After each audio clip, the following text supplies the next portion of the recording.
জেলও দেও। জুলাইখার মনে মনে জেলখানার কথাটা উল্লেখ করলেন, কারণ কি, যদি ফাঁসির কথা কই জীবনে আর ইউসুফ পাইতাম না। ইউসুফ আলাইহিস সালাম দৌড় দিলেন দরজার দিকে, ওই দরজার দিকে দৌড় দিলেন। আল্লাহ পাক রব্বুল আলামিন এক একটা দরজা আল্লাহর কুদরতে খোলা শুরু করলেন। ঠাস ঠাস করে খুলতেছে, ইউসুফ নবী যাইতেছেন সামনের দিকে। সর্বশেষ যেই দরজাটা, ওই দরজা পর্যন্ত চলে গেলেন। জুলাইখা পিছন দিক দিয়ে দৌড়াইতেছেন আর ইউসুফ সামনে দিয়ে দৌড়তেছে। উনি বাঁচার জন্য দৌড় দিছেন, আল্লাহ বাঁচার ব্যবস্থা করে দিয়েছেন।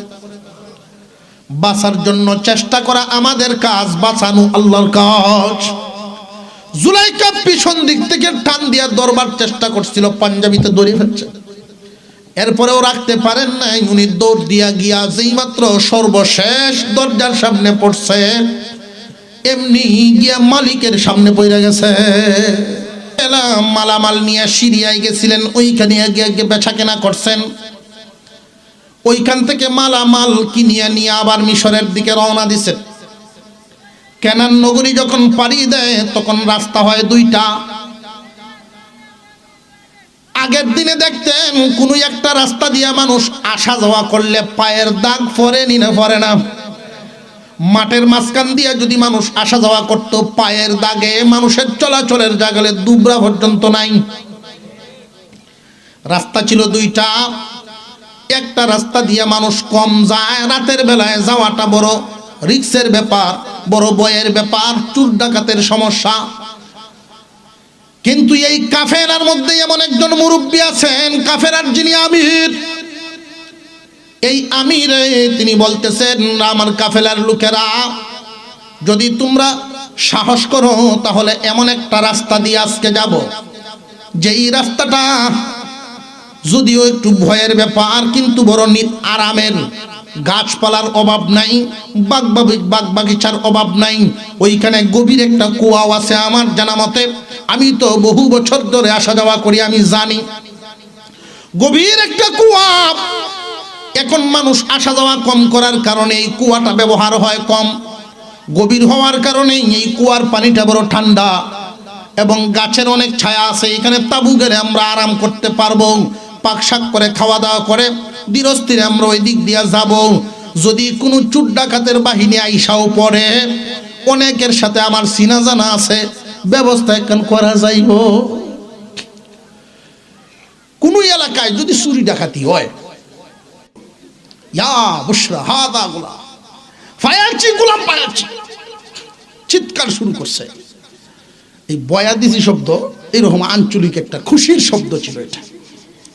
ওয়াসাররুহু বিদাআন, লুকায়া ফেলছেন যদি কেউ দেখে লাই অঞ্চলের মানুষ। যেহেতু গোলাম এই এলাকার অত্র অঞ্চলেরই তো হবে, লুকায়া ফেলছেন। কেন লুকাইলেন? ওনারা বুঝতে পারছেন এই যে 10টা ভাই, তারা তো চোখে চোখে রাখতেছে। কিছুক্ষণ পর এক ভাই আইসা কুয়ার ভিতরে লক্ষ্য করলেন, লক্ষ্য করিয়া দেখেন ইউসুফ নাই। এখন তো শিক্ষা শুরু করছে, 10-9 অর্ডার এটা কেন চায়, সর্বনাশ হয়ে আসছে। কি সর্বনাশ? ইউসুফকে কে বা কারা তুলে ফেলছে।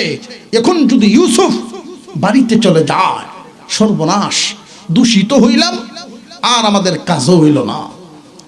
দোষী হইলে হইছি, কাজটা যদি হয়, আমাদের কাজ কি? ইউসুফকে বাড়ি ছাড়া করা।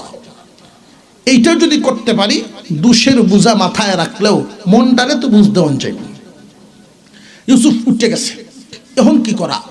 চতুর্দিকে হাত ঘুরায় চোখ ঘুরায় দেখলো যে কয়েকটা তাবু গাড়া, এখানে কিছু সংখ্যক মানুষ বিশ্রাম নিতেছে, মনে হয় এখানে যাইতে পারে। আর কোন দিকে যাবে? 10 ভাই মিললে যখন এদের সামনে গিয়ে দাঁড়াইছে, ওরা ফইলা মনে হচ্ছে তো এই যে আমরা সভাপতি, আমরা যে আমিরে কইছিল, সর্দারে কইছিল যে এলাকাটা খুব নিরাপদ না, মনে হয় এই বাহিনী ভাই বসে বেড়ান লিখিতা গিয়াই কুদান দেওয়া। আমরা বাড়ি কই? বাড়ি কই? আমরা বাড়ি মিশর। মিশর বালা কথা, আমরা এখানে একটা গোলাম ছিল, এই গোলামকে শাস্তি দেওয়ার জন্য কুয়ার ভিতরে ফেলা রাখছিলাম। কেটা তুলছো তাড়াতাড়ি বের করো। এখন কি করব, বাইর করছে, এটা আপনার গোলাম? হ্যাঁ আমাদের গোলাম। আসলে কি গোলাম নাকি ভাই? ইউসুফ আলাইহিস সালাম ইচ্ছা করলে এই সময় বলতে পারতেন যে আমি গোলাম নই, আমি গোলাম নই। কেন বলেন নাই? শিশু বাচ্চা মানুষ তখন উনি ভিতরে ভয় 10 ভাই মিলিয়া ফিটাইছিল, এটা তো বাড়তেছে চোখ। কোন রকম জানে বাচ্চি এখন যদি আবার এদের সাথেই যাই তাহলে আর কোনো রক্ষা নাই। দেখি ওরা কি করে। মালিক ইবনে দার এই মুহূর্তেই বলে ফেলছেন, এমন এত সুন্দর একটা গোলামকে আপনারা বুঝি এইভাবে শাস্তি দেন? এত সুন্দর একটা গোলাম, এমন গোলামকে কি এইভাবে কেউ শাস্তি দেয়? আপনাদের কি দয়া মায়া বলতে কিছু নাই? তোমার যদি মায়া দয়া এত বেশি লাগে তাহলে কিন্নে লইয়া যাও। এই 10 ভাইয়ের নিয়ত হলো, তাদের ইচ্ছাটা হলো যদি এমনে দিয়ে দেই গোলাম রে তাহলে দয়া মায়া থাকবো কম, কিছু পয়সা দিয়ে বেচলে কদর থাকবো বেশি। যদি মাগনা লইয়া যায় তাহলে যদি ভাগ্যে যাইতো চায় কদর থাকতো না, দেখবা। কিন্তু কিছু পয়সা লইয়া যদি দেই তাহলে ওইটার প্রতি কিছু রক্ষণাবেক্ষণ বেশি থাকবো। মাগনা জিনিসের দাম আছে। মালিক ইবনে দার কই এমন গোলাম বেচে লাইবেন? হ্যাঁ কিনে লয়ে যাও। কি পরিমাণ টিহা সাইন না সাইন? আরে এত টিহা পয়সা কিতা জাফারও দিলাও। দেখেন আপনারা তো বুঝ দিয়েছেন আমরা যে চালান দিয়ে আইছি। চালান বলতে মিশর থেকে যে মালপত্র লইয়া গে সিনগে সিরিয়া বেচছে এই টাকা দেয়া, আবার সিরিয়ার থেকে মালপত্র কিনে লইয়া আইতেছে। যারা চালান দিতে যায় ব্যাপারীরা, তারা শুধু বাড়ার পয়সা রাখে সব পয়সা দিয়ে মাল কিনে। যদি একটা লুঙ্গি বাড়ায় আনতে পারে তেও তো 100 টাকা লাভ করতে পারবো। এই চিন্তা করিয়া মালপত্র বাড়াই কিনছে, টাকা পয়সা সাথে নাই। কিন্তু মালিক ইবনে দার যেই মাত্র এই সংবাদটা পাইলেন যে কিনে নেওয়া যাইব, দামও খুব বেশি চড়াচড়ি না, এখন তিনি পাগলের মতো এই তাবুর সবার ব্যাপারীরা সামনে গেছেন। এই তোমার কাছে কিছু আছে যে আমার কর্স বাদ দেয়া 11টা টাকা দেওয়ান যাব, যদি একটা টিহাই দে, তোর কাছে কত আছে? বই এমনই 1 টাকা দি। তারা এইভাবে সকলের কাছ থেকে লইয়া কোন রকম কয়েকটা টাকার ব্যবস্থা করছেন। আল্লাহ পাক বলেন ওয়াশারাউহু বিসামানিম বাকসিন দারাহিমা মাদুদা, গনাগন্তি কয়েক টাকা। 20 টাকার নিচে যদি হইতো, তখনকার সময়ের নিয়ম ছিল 20-এর নিচে থাকলে গনাগনি, 20-এর উপরে গেলে এটা ওজন দিত, পাল্লা তুলল। এতে বোঝা গেল 20-এর নিচে যেহেতু গনাগন্তি কয়েক টাকা, তাহলে কি পাল্লার ওজন না গনাগন্তি? 20-এর উপরে না নিচে? এই জানাইছে এই কয়েকটি হাতে মাত্র কিনিয়া মালিক ইবনে দার কয় এই চালানে আমি লাভবান হইয়াম। এই চালানে লাভবান হইব। মাল বেচে কয়টি কামাই আম, দেখো গোলামটা দেখি তালটা ধরাই। আল্লাহ তাআলা বলেন ওয়াশারাউহু বিসামানিন বাখসিন দারাহিমা মাদুদা ওয়া কানু ফীহি মিনাজ জাহিদিন। গোনাগন্তি কয়েক টাকায় তারা বিক্রি করে দিল। আসলে তো এই দামের ব্যাপারে এরা এতটা আগ্রহীও না, বেশি পয়সা লওয়ার এর ইচ্ছাও না। কিছু লইয়া দিয়া দিছে কেন? তারা যেন না ছাড়ে, মিশর পর্যন্ত যেন লইয়া যায়। আর আসলে আল্লাহ বলেন এদের ইউসুফের দামের ব্যাপারে ওরা জানেই না। মালিক ইবনে দার যখন লইয়া রওনা দেয়, মিশরের কাছাকাছি পর্যন্ত সীমান্ত এলাকায় পৌঁছে গেছে। মালিক ইবনে দারের পিছনে বসা গোলাম দেইকা বাস হইয়া বেড়াও বাস হইয়া পিছে ছুটছে। কাজ করিয়া লোক পিছনে ছুটছে, দল বান্ধে যাইতেছে। জীবনে কত মানুষ দেখলাম, এত সুন্দর মানুষ জীবনে কোনোদিন দেখছি না। যেই মাত্র দল বান্ধে যাওয়া শুরু করছে, মালিক ইবনে দার কয় তাহলে তো তার কদর আছে, তার কদর আছে, নিয়ে লুকাইছে। যদি দেখতে চাও 1 টাকা করে দিয়ে যাও।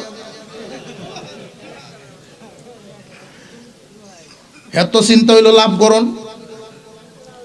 যদি দেখবার চাও 1 টাকা করে দিয়া যাও। তৎকালীন সময়ে কয়েক লক্ষ টাকা লাভ হয়েছে, কয়েক লাখ টাকা বিচ্ছা হয়েছে। আপনারা বলতে পারেন মিশরে কি তখন এত মানুষ ছিল? কয়েক লক্ষ মানুষ তো একটা শহরের ভিতরে। তৎকালীন জামানায় মানব গোষ্ঠী ছিল কম, এত মানুষ হইল কেমনে? যে ভাই এত মানুষ নাই, এক একজনে কয়েকবার দেখছে, এক একজনে কয়েকবার দেখছে, এই জনের টাকার অঙ্ক গিয়া বাড়ে। মালিক ইবনে দার চিন্তা করে এখন কি করতাম, দাম কিতা চাইতাম। যারে দেখ কি আমার 3 লাখ হইছে, দেখায়া 3 লাখ, বেচলে না জানি কিতা হইব। এখন রাত বড় চিন্তা করছে দাম কত চাইতাম। সারা এলাকায় সারা পড়ে গেছে, এত সুন্দর গোলাম একজন আনছে মালিক ইবনে দার। এই এলাকার মধ্যে গরু বেচা কেনা কে করে মানুষে জানে না? জানে না। উট বেচা কেনা কে করবে এটা তার এলাকার মানুষে জানে না? জানে না। এক এক এলাকার মধ্যে বেচা কেনা করার জন্য মাঝে মাঝে গোলাম বেচা কেনা করে, কে বা কারা এটা মানুষের জানা আছে না নাই? মিশরের বাজারেও মাছের জন্য একটা মহাল আছে, মরিচের জন্য একটা মহাল আছে, আলাদা আলাদা ভিন্ন ভিন্ন মহাল আছে। ইউসুফ আলাইহিস সালামকে নিয়া বাজারের দিন গোলাম মহালে উঠাইছে। আল্লাহর পয়গম্বর ইয়াকুব নবীর কলিজার টুকরা সন্তান ইউসুফ আজকে গোলামের বাজারে একজন গোলাম হয়ে বসা আছেন, কোনো কথা বলেন না। মানুষ আইসা তারে দেখে, উনিও মানুষরে দেখতেছেন, সবার বাসাও ঠিক মতো উনি বুঝেন না। সবাই ওনারে দেখতেছেন, এত সুন্দর মানুষ, গোলাম কেমনে হইল? এত সুন্দর মানুষ তো গোলাম হওয়ার কথা না। আসলে তো উনি গোলামেই না, উনি নবীর পুত্র, নবী, যার ব্যাপারে আপনার আমার পয়গম্বর বলেছিলেন সম্মানীর পুত্র সম্মানী, সম্মানীর পুত্র সম্মানী। করিম ইবনু করিম ইবনু করিম ইবনু করিম, করিম ইবনু করিম ইবনু করিম ইবনু করিম, ইউসুফ ইবনু ইয়াকুব ইবনু ইসহাক ইবনু ইব্রাহিম। সম্মানীর পুত্র সম্মানী, সম্মানীর পুত্র সম্মানী। যেই যুগে যিনি নবী, তার চাইতে কি কেউ সম্মানী হয়? তৎকালীন জামানার পয়গম্বর ইয়াকুব নবীর সন্তান ইউসুফ আজকে মিশরের বাজারে গোলাম মহলের গোলাম। মানুষ এসে দাম চাইতেছে, জানার জন্য দাম জানার জন্য চাইতেছে। রে মালিক, তোমার গোলামের দাম কত কও? উনি বলেন তুমি দিবাই কত কও? আমি আমার গোলামের দামটা নির্ধারণ করতে পারছি না। খুব সালাক কেম করে তুমি কত দিতার ভাইটা কও? মানুষ যখন বেশি ভিড় করে ফেলছে, গোলাম মহাল ভরে গেছে মানুষে। মিশরের বাজার সারা মহাল, অন্যান্য মহলগুলো খালি হয়েছে, সব মানুষ গোলাম মহল। ভিড় যখন হইছে, মালিক ইবনে দার করে আমি কয়জনের সাথে কথা কইমু, সবাই লাইন ধরো। আমি কয়জনের সাথে কথা কইতাম, লাইন ধরো।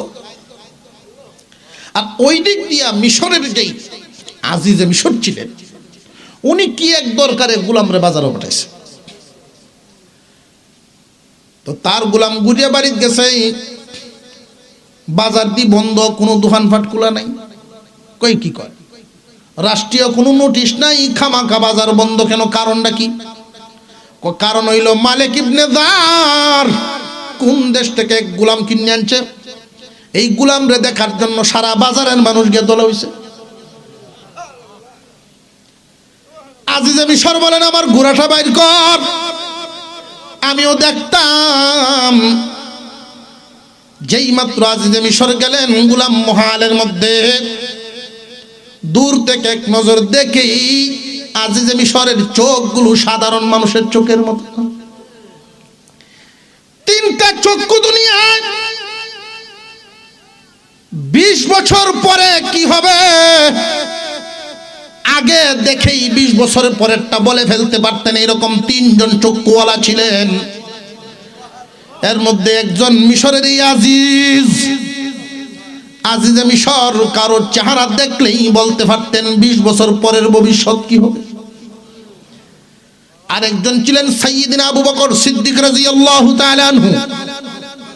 উনার চোখের মধ্যে আল্লাহ এমন এক ক্ষমতা দিয়েছিলেন, উনিও বলতে পারতেন। উনি আগেই বলছিলেন যেই দিন মুসলমানদের খলিফা উমর হবে, ওই দিন মুসলমানদের হাতে অর্ধেক পৃথিবী আসবে। আরেকজন ছিলেন মুসা আলাইহিস সালামের বিবি, শুআয়ব আলাইহিস সালামের বড় মেয়ে। শুআয়ব আলাইহিস সালামের বড় মেয়ে মুসা আলাইহিস সালামের বিবি। মুসা নবীকে দেখাই উনার আব্বার কাছে বলছিলেন, আব্বা জান, আমি বুঝে ফেলেছি তার ভবিষ্যৎ অনেক উন্নত, সে আমানতদার, সৎ। বাবাও জানেন এটা আমার কোন মাফের মেয়ে। 3 জন চক্ষুওয়ালা আজিজে মিশর বাজারে গেলেন, দূর থেকেই দেখছেন গোলাম মহলে উঁচা একটা টেবিলের মধ্যে বসায় রাখছে পূর্ণিমার চাঁদ।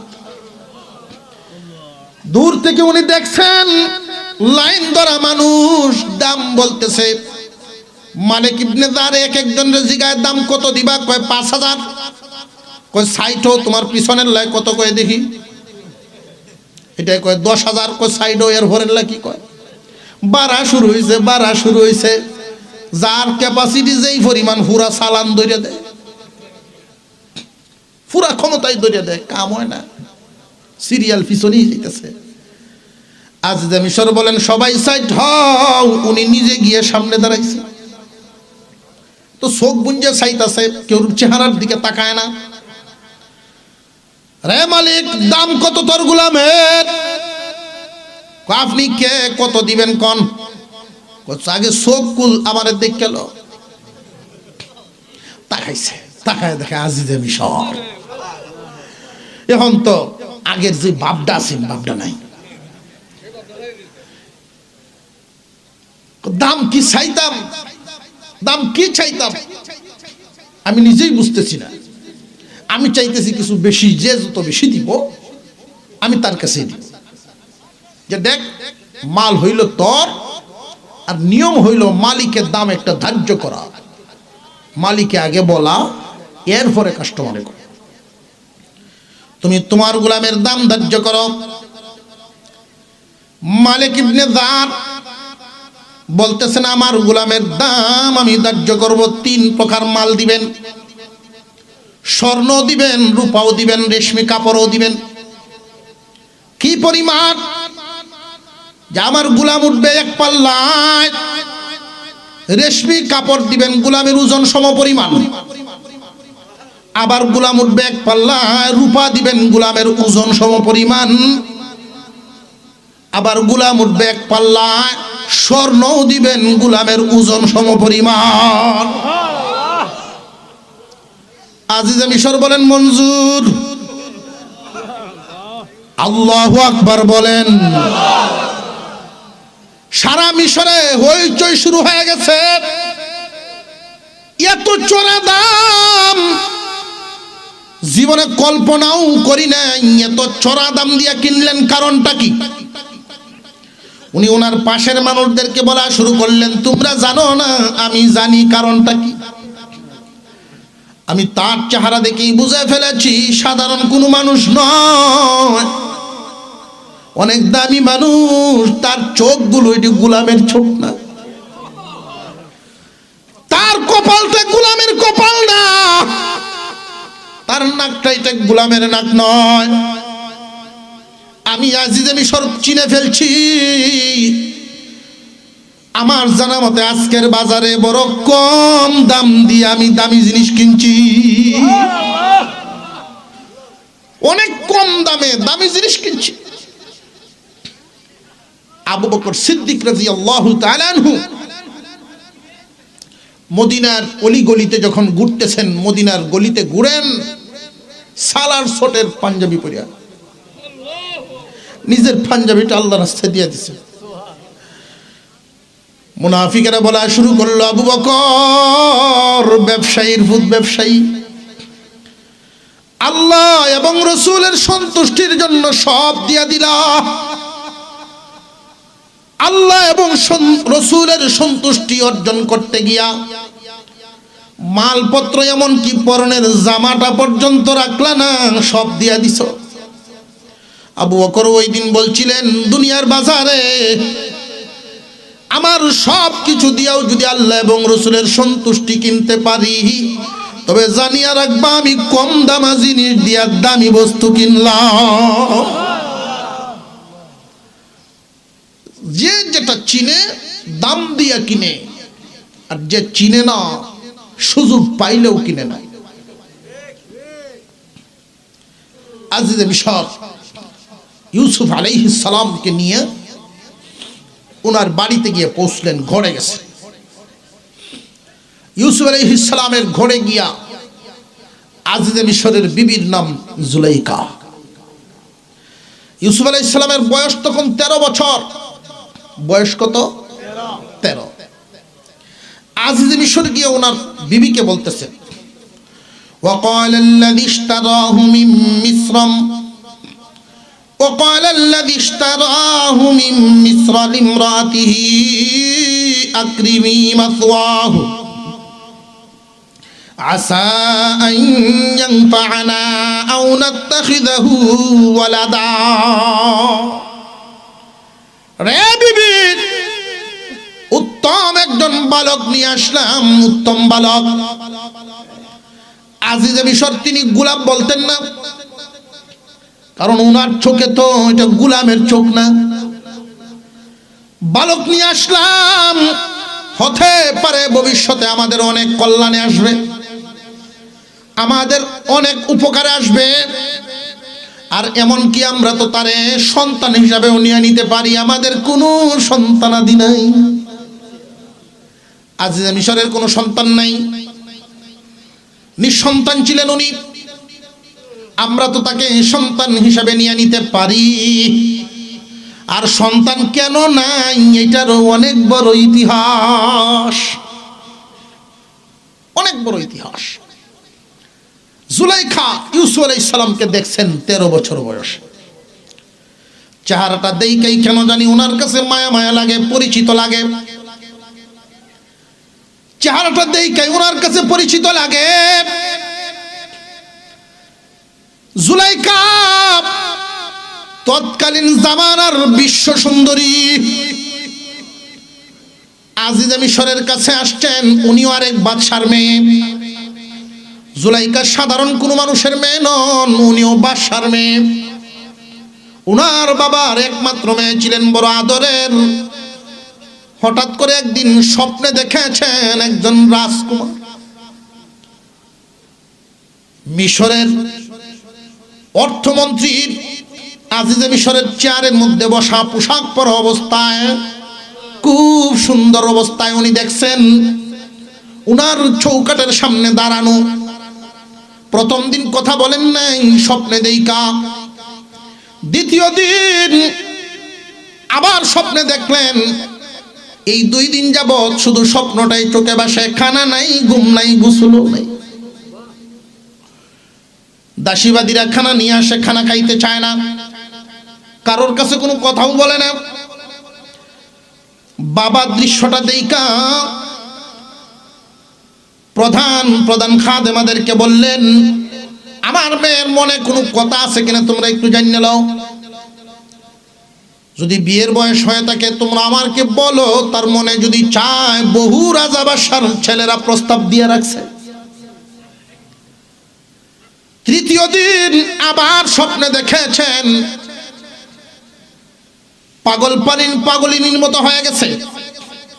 প্রধান খাদেমা অর্থাৎ ওনার সাথী যারে বানায় দেওয়া হয়েছিল, এই সাথীর কাছে বলে, এই বান্ধবী, এমন একজন চেহারাওয়ালা মানুষ দেখলাম, যার চেহারার সাথে দুনিয়ার কোনো মানুষের চেহারার মিল নাই। এত সুন্দর চেহারার মানুষ আমার ঘরের চৌকাটের সামনে আমি দেখলাম। কই গেলে তারে পাবো, যদি আমি তারে না পাই এই জীবন রাখবো না। লাগছে নি ফেস? ইউসুফ আলাইহিস সালামের যৌবনকালের চেহারাটা উনি দেখছেন স্বপ্নে। সখীর সাথে বলেন, সখীরে যদি আমি তারে না পাই এই জীবন রাখবো না। কই পাইবেন, কোথায় গেলে আপনি পাইবেন, ঠিকানাটা তো জানতেন। কয় আমি জিগাইছিলাম। পরের দিন আবার স্বপ্ন যুগে সাক্ষাৎ। জিজ্ঞাসা করলেন, আপনি আমারে দেখা দিয়াই চলে যান, বাড়ি কই, আপনার ঠিকানা কই? যে ঠিকানা যাই না লাভ নাই, আজিজে মিশরের দফতরে গেলে আমারে পাইবা। অতকান ঠিকানা পাইছে। কোন দফতরে? আজিজে মিশরের দফতরে গেলে। মেয়ের পক্ষ থেকে জানায় দেওয়া হয়েছে, বিয়ে যদি দিতে হয় তাহলে আজিজে মিশরের কাছে দিতে হবে। আর আজিজে মিশর যদি বিয়ে না করেন তাহলে জীবনে কোনো দিন আর বিয়ে বসবো না। কোন একটা সুন্দরী মেয়ে, তৎকালীন জামানার শ্রেষ্ঠ সুন্দরী এমন একটা মেয়ে যদি বলে এই কথা, তাহলে বাপে কি কইব? বাপের মনে কি সুখ পাইব না দুঃখ লাগবো? আমার এত সুন্দর একটা মেয়ে যদি জীবনে বিবাহ না করে, মান সম্মানও যাইব, তার জীবনও নষ্ট হইব। আজিজে মিশরের কিছু কিছু লোকের মাধ্যমে খোঁজ খবর লওয়াইলো যে আজিজে মিশর কি বিয়ে শাদী করবো কিনা। কিন্তু আজিজে মিশর বিয়ে শাদী করতে চায় না, সেটা বিয়ে করতে চায় না। এখন লাগছে নি ফেস? লোক মারফত দূর দিয়া, বাসা নিজে তো আর কইতে পারে না যে নিজের মেয়েরে বিয়া দেব। লোক মারফত দূর দিয়া কুছ খবর লওয়া, এরপরেও রাজি হয় না। এখন বাদশাকে বলছে, মিশরের বাদশা ছিলেন যিনি তৎকালীন জমানায়, এই বাদশাকে উনি বললেন যে আপনার যেই অর্থমন্ত্রী, তার কাছে আমার মেয়েকে বিবাহ দিবার ইচ্ছা পোষণ করছি, আপনি যদি চেষ্টা করেন। উনি আদেশ দিয়ে দিছে, এই অমুক বাদশার মেয়েকে তুমি বিবাহ করবে। আমার তো নিয়তই নেই বিয়ে করার।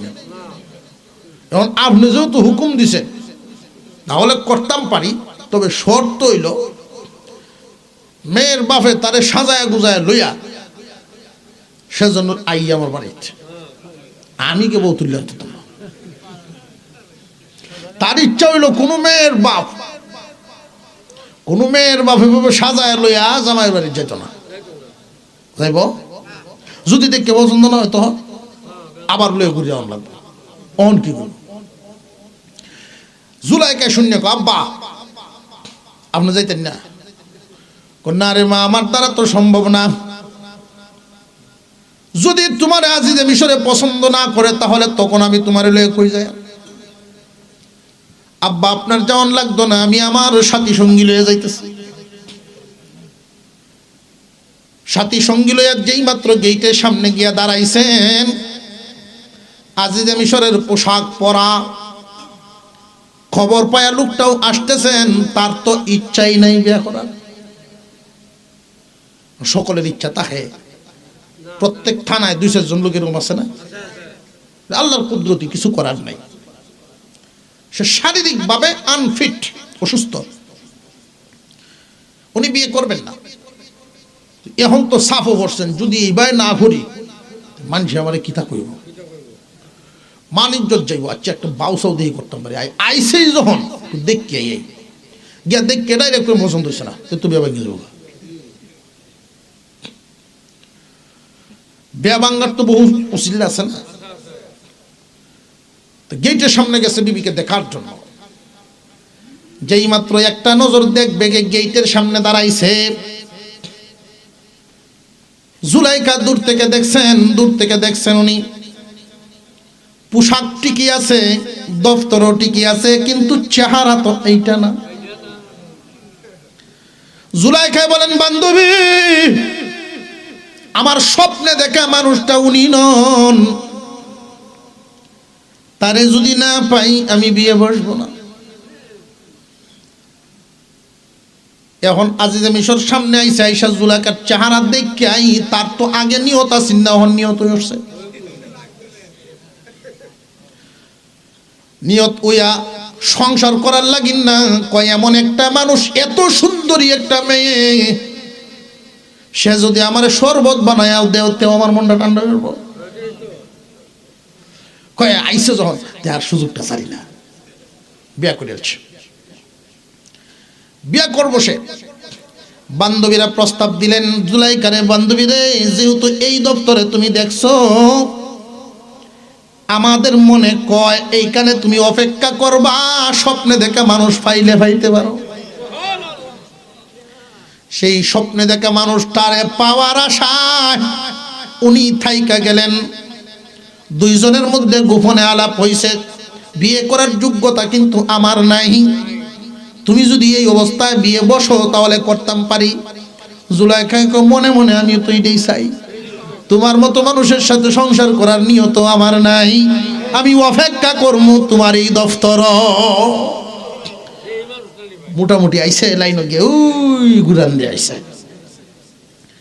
আজিজে মিশরে নিয়ে যেই মাত্র চড়া দাম দিয়ে কিনে ডাক দিছেন, বিবি রে, বালক এক কানাঞ্চি আমাদের অনেক উপকারে আসতে পারে, অথবা আমরা ছেলে হিসাবেও বানায় নিতে পারি। ছেলে তো হইছেই না, বাচ্চা হইব করতো। মুসলমান ইমানদার ভাইরা আমার, জুলাইখা যেই মাত্র দেখছেন 13 বছরের ইউসুফ, চেহারার সাথে কিছুটা আলামত মিলে গেছে, উনি দেইকাই বেহুশ হয়ে পড়ে গেছে, দেইকাই বেহুশ হয়ে পড়ে গেছেন। যার অপেক্ষায় এত বছর এই দফতরের মধ্যে আমি কাটাইতেছি, উনি বুঝি এতদিন পরে আসছে। তো আমি তো এত ছোট দেখি নাই, ওনারে তো আমি অনেক বড় দেখছি। যাক, থাকা শুরু হইল। আল্লাহ বলেন, মহান মাওলাই করিম বলেন, ওয়া কাযালিকা মাক্কান্না লিইউসুফা ফিল আরদ, আমি ইউসুফকে এই জমিনে থাকা খাওয়ার জন্য ভালো এক জায়গার ব্যবস্থা করে দিলাম। ওয়ালিনুআল্লিমাহু মিন তা'বীলিল আহাদিস, বহুত নিয়ম নীতি যেন শিক্ষা করতে পারে, বিষয়াবলী নিয়ম নীতি শিক্ষা করবে। কি নিয়ম নীতি? আল্লাহর ইচ্ছা ভবিষ্যতেই মিশরের শাসন কার্য যারে দিয়া চালাইবেন, উনি মূলত এক মরুভূমি এলাকার মানুষ, তারে ছোটবেলায় নিয়ে আসলেন এমন একটা ঘরে। আল্লাহ যদি চাইতেন তাহলে ইউসুফকে তো অন্য কোনো ঘরেও পাঠাইতে পারতেন, কিন্তু মহান আল্লাহ অন্য জায়গায় পাঠান নাই, পাঠাইছেন আজিজে মিশরের দপ্তরে।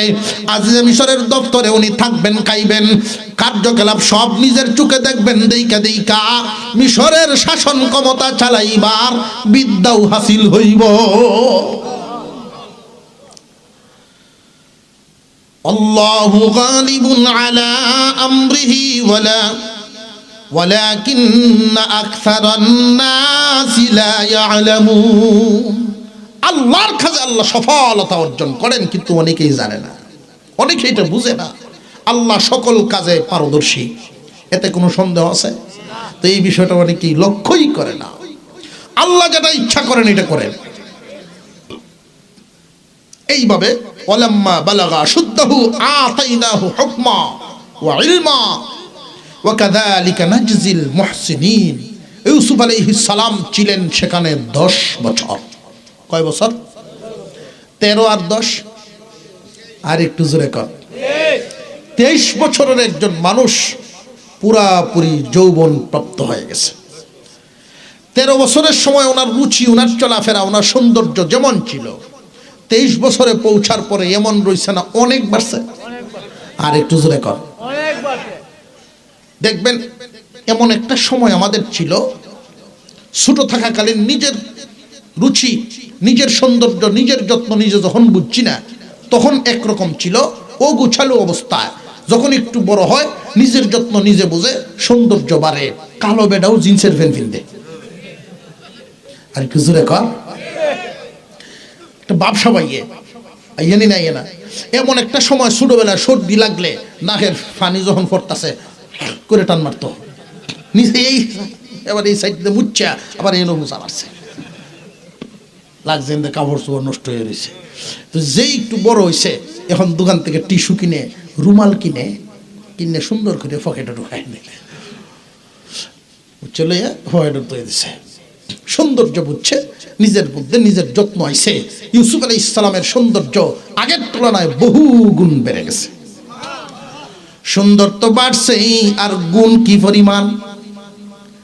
আজিজে মিশর রাষ্ট্রীয় কাজকর্ম করতে গিয়া কোন জায়গায় যদি ঠেকে যান, তাহলে উনি পরামর্শ দেন,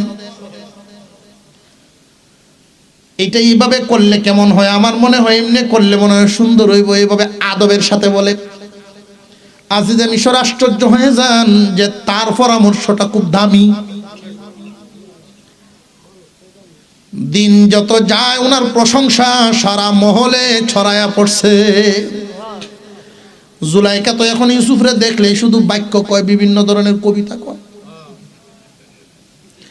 মনটা যদি খোলা যেত সিন্ধুকেরই মতো, খুলে দেখাইতাম তোমায়। কইলাম না আর কি, ইঙ্গিত দেয় মাঝে মাঝে। ইউসুফ আলাইহিস সালাম শুনেন না, না শুনেন, শুনেও না শোনার বান্দরেন, তার এড়ায় এড়ায় চলেন। যেই দিন থেকে বুঝলেন তার ভিতরের মতলব খারাপ, উনার সাথে একান্তে জানেই না কোনো জায়গায়, ভয় লাগে। খুব ভালো করে বুঝেন যুবকরা, যৌবন আল্লাহ পাকের দেয়া এক নিয়ামত। এই নিয়ামত যদি তুমি রক্ষা করতে পারো, নিয়ামত যদি এই নিয়ামতটাকে তুমি খেয়ানত না করো, আমানতদারির সাথে ব্যয় করো, তাহলে আল্লাহ তোমাকে পুরস্কার দিবেন দুনিয়াতেও আখিরাতেও। ইউসুফ আলাইহিস সালাম তার চরিত্র নষ্ট করেন না, উনি চক্ষু হেফাজত করেন, তার দিকে চোখ তুলে তাকানেই না। হঠাৎ করে একদিন ঘটে গেল গন্ডগোল। কি গন্ডগোল? ইউসুফ আলাইহিস সালামকে জুলাইকা ডাকতেছেন, ডাক দিলে তো যাওয়ান লাগে, কারণ মালিকের বিবি। ইউসুফ আলাইহিস সালাম রে ডাকতেছে, ইউসুফ আসো। জুলাইকার আরামের জন্য জুলাইকায় যা চায় সামনে তাই দেয়, কারণ দিব তো অবশ্যই, কোনো কিছুই যদি না দি তারে থেকে চলব না। উনি চান, যা চান তাই দেন। উনি আরামায়েশের জন্য আলাদা বিল্ডিং বানাইছেন, ওইখানে উনি আরাম করেন। আল্লাহর পয়গম্বর ইউসুফ নবীর বয়স যখন 23 বছর, ওই মুহূর্তে তাগরা যুবক সুন্দর মানুষ তার ডাইকা নিয়ে এমন একটা ঘরে আটকাইছেন। আল্লাহ বলেন, ওয়ারাওয়াদাতুল্লাতী হুয়া ফী বাইতিহা আন নাফসিহি, ওয়ারাওয়াদাতুল্লাতী তারে নিজের দিকে আকৃষ্ট করার জন্য, ওয়ারাওয়াদাতুল্লাতী হুয়া ফী বাইতিহা আন নাফসিহি, যার ঘরে ইউসুফ থাকতো বাড়িওয়ালি। আল্লাহ নিজে বলেন বাড়িওয়ালি। বাড়িওয়ালি বলতে মহান আল্লাহ পাক নাম উল্লেখ না করে বাড়িওয়ালি উল্লেখ কেন করলেন? এইটাও একটা কারণ আছে। যার ঘরে থাকেন তার প্রতি একটা দুর্বলতা আছে না নাই? মহান আল্লাহ এইটা বুঝায় দিলেন, বান্দারা যদিও যার বাড়িতে থাকেন, যার ঘরে থাকেন, যার আশ্রয়ে থাকেন, ওই ঘরের মহিলাই তারে ফুসলাইব, নিজের দিকে আকৃষ্ট করার জন্য ফুসলায়। কিন্তু এরপরে ইউসুফ আল্লাহর ভয়ে কাবু হয় না, আল্লাহর ভয়ে তার কথা যায় না। জানিয়া রাখবা যুবক, আমাদের সকলের বড় মালিক কে? আল্লাহ। বড় মালিকের হুকুম পালন করতে গিয়া যদি ছোট কোনো মালিকে বাধা দেয়, প্রয়োজনে মালিক বদলাও, তবু হুকুম বাদ দিবা না। অনেক মালিক এরকম আছে, একজন দিনদার নামাজি কাজের লোক, উনি তার বাড়িতে 8 ঘন্টা ডিউটি করবেন, 300 টাকা রোজে গেছে ওটা লাগাইতো। যেই জোহরের আজান পড়ছে, কিন্তু সাজি নামাজটা পড়িয়ে, হ্যাঁ নামাজ তো পড়বে, আমার বাড়িতে লিখালি নামাজি হয়ে রস। এরকম কাটাইছে কিছু মানুষ আছে, খুব জানিয়ে রাখবেন, খুব সাবধান। যদি এরকম হয় তার বাড়িতে আর যাবেন না। নিজে তো পড়তোই না, আরেক বেটারও পড়ার সুযোগ দেয় না। ড্রাইভার নামাজ পড়ে, পিছনে যাত্রীরা বইয়া কয়, হ্যাঁ রে নামাজের নেই, এমন একটা লুহের গাড়িটার মধ্যে আগে জানলে উঠলাম না।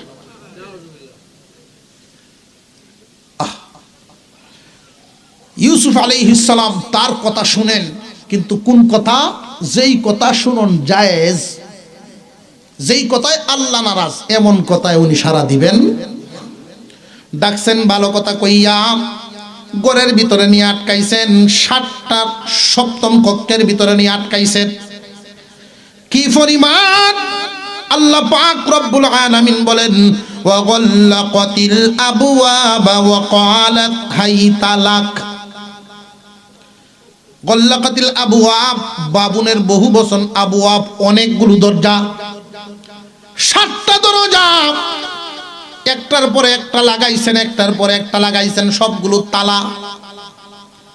তার নিবিড় কক্ষের ভিতরে ইউসুফকে নিয়ে ঢুকাইছে। ইউসুফ আলাইহিস সালামকে তখন তার দিকে আকৃষ্ট করার জন্য বলতেছে, ওয়াকালাত হাই তালাক, এদিকে আসো, এদিকে আসো, এদিকে আসো। ইউসুফ আলাইহিস সালামের সামনে তৎকালীন জামানার বিশ্ব সুন্দরী জুলাইখা প্রথমে মাথার কাপড়টা ফেলাইয়া দিছে, নিজের সৌন্দর্য ইউসুফ নবীর সামনে প্রকাশ করতেছে। ইউসুফ আলাইহিস সালাম তো নতুন যুবক মানুষ। রে যুবকেরা, তোমাদের এই যৌবনকাল আল্লাহর দেয়া নিয়ামত, জানিয়া রাখবা এই নিয়ামত যদি তুমি সংরক্ষণ করতে পারো আল্লাহ পুরস্কৃত করবেন। ইউসুফ আলাইহিস সালাম যেই মাত্র লক্ষ্য করলেন জুলাইখা তার কাপড় চোপড়গুলো খোলা শুরু করলেন, অর্ধনগ্ন হয়ে যাইতেছে। তার দিকে আকৃষ্ট করার জন্য ইউসুফ আলাইহিস সালাম পিছায়া পিছায়া গিয়ে ওয়ালের সাথে লাগিয়ে গেছে। ইউসুফ আলাইহিস সালাম তখনই বলেন, ক্বালা মাআযাল্লাহ, আমি আল্লাহর আশ্রয় চাই। ইন্নাহু রাব্বি, নিশ্চয়ই আমার রব। আহসানা মাসওয়াই, আমার উত্তম থাকার ব্যবস্থা করেছেন, আমার উত্তম আশ্রয়ের ব্যবস্থা করেছেন। চোখে ওনার ভাসতেছে, আমার 10 ভাই মিলে আমাকে কুয়ার ভিতরে ফেলাইয়া দিছিলেন। এই কুয়ার ভিতর থেকে, অসহায় অবস্থা থেকে আল্লাহ আমারে দয়া করে উঠাইছেন একজনের মাধ্যমে। সেই অসহায় অবস্থা থেকে আনলেন গুলামের বাজারে। ওই গুলামের বাজার থেকে আমারে আজকে রাজমহলে আল্লাহ রাষ্ট্রীয় আরামে এসে আমার লালন পালন করে এই ব্যবস্থা করছেন। তো আল্লাহ আমাকে এত নিয়ামত দিচ্ছেন, এখন যদি আমি এই গুনাহ করি এটা তো জুলুম হয়, অকৃতজ্ঞতা হয়। আল্লাহর হুকুম যদি আমি না মানি, আমি আল্লাহর আশ্রয় চাই। ইন্নাহু লা ইউফলিহুয যালিমুন, জালিমরা কোনো সময় সফল হতে পারে না। উনি এই কথা বলতেছেন, জুলাইখা নিজের সৌন্দর্য প্রদর্শন করতেছে। আল্লাহর আশ্রয় নিলেন, আল্লাহর আশ্রয়। যৌবন তো একটা আগুনের নাম, আগুনের মতো আগুনের নমুনা। বেশিরভাগ মানুষই নিজেকে কন্ট্রোলে রাখতে পারে না, কোনো না কোনো সময় অ্যাক্সিডেন্ট করেই ফেলে। খুব সাবধান, কোনো মানুষ যদি নিজেকে কন্ট্রোলে রাখতে পারেন, আল্লাহ দুনিয়াতে মনের আশা পূরণ করবে, কাঙ্ক্ষিত লক্ষ্যে পৌঁছায় দিবেন। আর আখিরাতে আল্লাহর আরশের ছায়া তলে জায়গা দিবে। জুলাইখা যখন কাপড় খোলা শুরু করেছিলেন, তখন প্রথমেই যে মাথার ওড়নাটা সরাইয়া ঘরের কোণার মধ্যে ছোট্ট একটা মূর্তি আছে, মূর্তিটারে ঘুরছে। রে জুলাইখা, তুমি মূর্তি ঘুরলা কেন? তখন জুলাইখা মূর্তির পূজা করত। সকালে একবার, দুপুরে একবার, রাতে একবার মূর্তির পূজা করে। জুলাইখায় জবাব দেয়, আমি যেই মূর্তির পূজা করি তার সামনে আমি কেমনে তোমারে ধরি? আমি মূর্তির পূজা করি, আমার ক্ষুধার সামনে এই অপকর্ম কেমনে করি? ইউসুফ আলাইহিস সালাম বলেছিলেন, তুমি তো এমন এক মূর্তির পূজা করো যেই মূর্তি নিজে দেখে না, নিজে চলতে পারে না, যার কোনো ক্ষমতা নাই। কিন্তু আমি এমন একজনের পূজা করি, আমি এমন একজন মালিক রে মানি, যিনি সব দেখেন, তারে আমি দেখায়া দেখায়া কেমনে গুনাহ করি। তোমার ক্ষুধারে উড়না দিয়ে ঢেকে ফেলছ, কিন্তু আমার ক্ষুধারে দেখার ব্যবস্থা নাই। তোমার ক্ষুধার চক্ষু তুমি ঘুরে ফেলছো, কিন্তু আমার ক্ষুধারে ঘুরার ব্যবস্থা নাই। আমি কেমনে করব? এরপরেও বাঁচতে পারতেছে না। ইউসুফ আলাইহিস সালামকে যেন শয়তানে ধোঁকা দিতে না পারে। মহান আল্লাহ পাক রব্বুল আলামিন তখন বলেন, ওয়ালাকাদ হাম্মাত বিহি ওয়া হাম্মা বিহা। জুলাইখা তো আকৃষ্ট হয়েই গেছে, জুলাইখা তো আকৃষ্ট হয়েই গেছে ইউসুফের প্রতি। ইউসুফও হইতো, কিন্তু আল্লাহ আরেক ব্যবস্থা করে রাখছেন, আল্লাহ হেফাজত করছেন। যেমন ধরেন বাতাস বা একটা দুর্গন্ধ, একটা নাপাকি, ওইটা গায়ে লাগলে নাপাক হইব। যদি দূরে থাকে তাহলে তো আর নাপাক হইতো না। বাতাস লাগলে আপনি অনুভব করবেন, বাতাস লাগবে না অনুভব করবেন না। মন্দ এবং অশ্লীলতা এটাও এমন একটা বস্তু, আল্লাহ পাক মন্দ এবং অশ্লীল কাজগুলোকে আল্লাহর পছন্দের বান্দার থেকে দূরে সরায় রাখেন। অশ্লীলতা এবং মন্দ এদের কাছে আসতে পারে না। আল্লাহ বলেন, জুলাইখা তার প্রতি আকৃষ্ট হয়ে গেছে, ইউসুফও হইতো, কিন্তু আমি তো মন্দ এবং অশ্লীলতাকে দূরে সরায় রাখছি।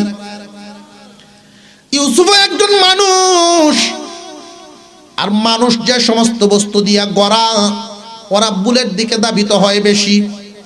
কিন্তু এই মানুষ, কিছু কিছু মানুষ তো আল্লাহর নির্বাচিত মনোনীত মানুষ, ভবিষ্যতে আল্লাহ তাকে দিয়ে নবীওয়ালা কাজ করাই, নবুয়তি দিবেন, নবীর দায়িত্ব পালন করাইবেন। এই কারণে অন্যায়, অত্যাচার, অশ্লীলতা সব তার থেকে দূরে সরায় রাখছে। লাউলা আর রাআ বুরহান রাব্বি, আরেকটা কাজ এখানে বুরহান বলতে আরেকটা কাজ ঘটায়া দিছেন। একটা ব্যাখ্যা, ইউসুফ আলাইহিস সালাম 10 বছর যাবত তো বাপকে ছেড়ে চলে আসছেন।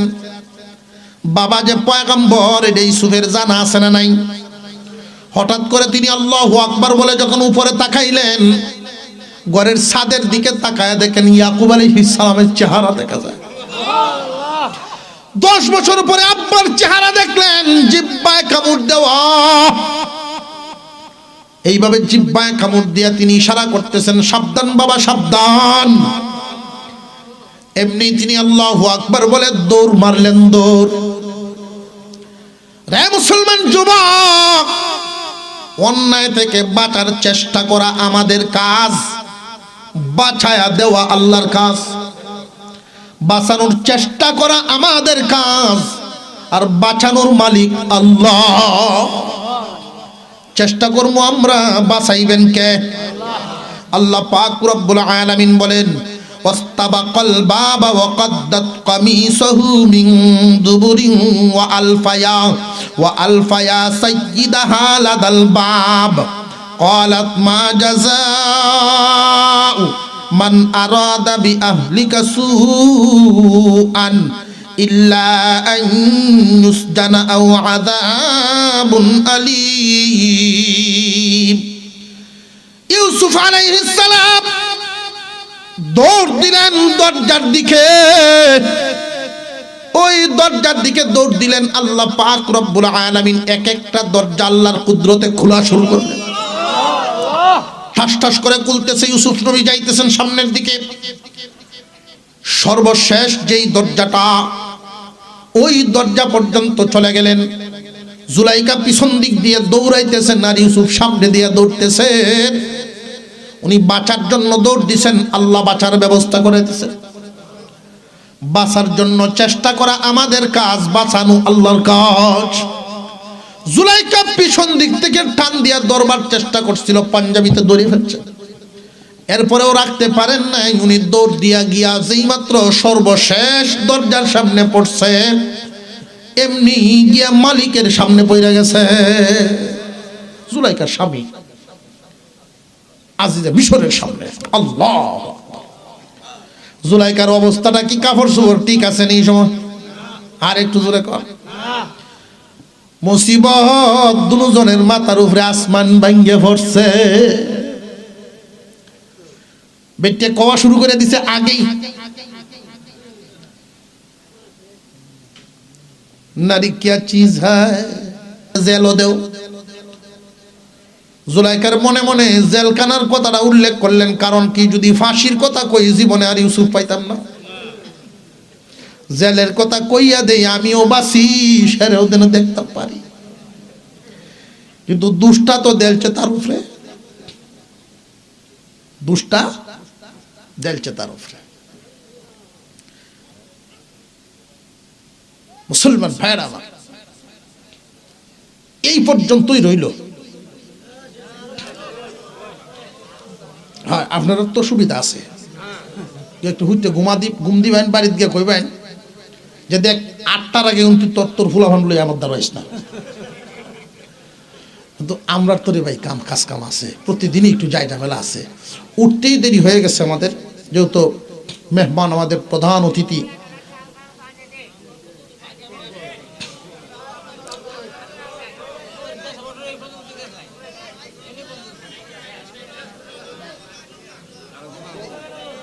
আর ভাই তাই না, আগামী 6 তারিখ, আগামী 6 তারিখ রাজি বড়মাডো, এন থেকে শুরু হবে ইনশাল্লাহ।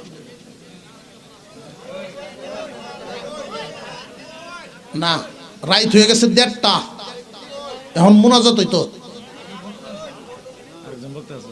এরপরে আলোচক আছেন আরো। জেলখানার মুখ, জেলখানা তো বহুদূর, অনেক বহুদূর আছে, আরো অনেক কাহিনী আছে, লম্বা তো কাহিনী। আমি আগেই বলছিলাম 111 আয়াত বিশিষ্ট সূরা। কয় আয়াত? 111 আয়াত। আর আমরা আজকের এখনই এই আয়াত মাত্র 25 নম্বর আয়াত আছি। শেষ করে দিব, শেষ করন যাইব, আড়াই গেছেন কেউ ভাই আছে, অতক্ষণ কোন যাইব। আল্লাহ আমাদেরকে হেফাজত করুন, বলুন আমিন। ওয়া আখিরু দাওয়ানা আনিল হামদুলিল্লাহি রাব্বিল আলামিন। আসসালামু আলাইকুম ওয়া রাহমাতুল্লাহ। আপনারা